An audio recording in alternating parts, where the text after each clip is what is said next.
Growing up, I learned how to pray the 5 daily prayers. By the age of 5, I had memorized the last 7 chapters of the Quran and recited those regularly. And I actually finished the entire Quran recitation in Arabic by the age of 5. So I would challenge people on the gospel. Challenging one specific Christian, for the first time, someone was able to actually respond to my challenge. Islam very clearly denies some things about Jesus. It denies that he ever died on the cross, denies that he ever claimed to be God. Islam denies the death, deity, and resurrection of Jesus. Well, according to Paul, what do you need to believe in order to be saved? If you confess with your mouth that Jesus is Lord, believe in your heart that God raised him from the dead, you will be saved. The very 3 things Islam denies, you have to believe. So for me, it was a matter of trying to prove that those things didn't happen. As I was trying to disprove those things, I realized the evidence for Jesus' death, deity, and resurrection was very strong. When I realized the evidence was strong, then I turned my eyes to Islam and I said, how strong is the evidence for Islam? When I leveled the same criticisms I had leveled on Christianity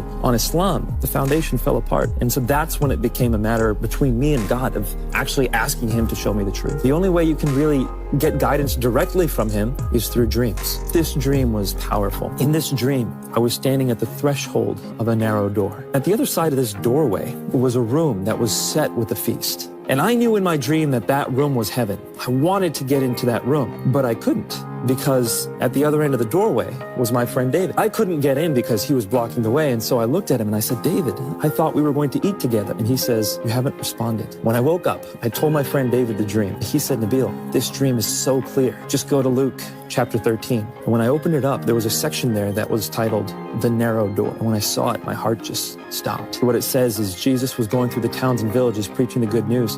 And the disciples said, Lord, are many going to be saved? And he said, make every effort to enter through that narrow door. And you will see people sitting inside at the feast of the kingdom of heaven. I knew that God had given me a dream straight out of the Bible, and he placed me inside a parable, showed me exactly where I was, and he left my decision up to me. It was very clear for me at that point what I needed to do. In order for a Muslim to become a Christian, they have to be willing to give up a lot. It wasn't just me saying, I'm going to change my beliefs. It's me saying, I'm going to leave my family and everything they've stood for. I asked God to comfort me through it. Matthew chapter 5 in the Beatitudes. Blessed are those who mourn, for they shall be comforted. Wow. It was like my heart was just electrified into life when I read that, and my life has never been the same.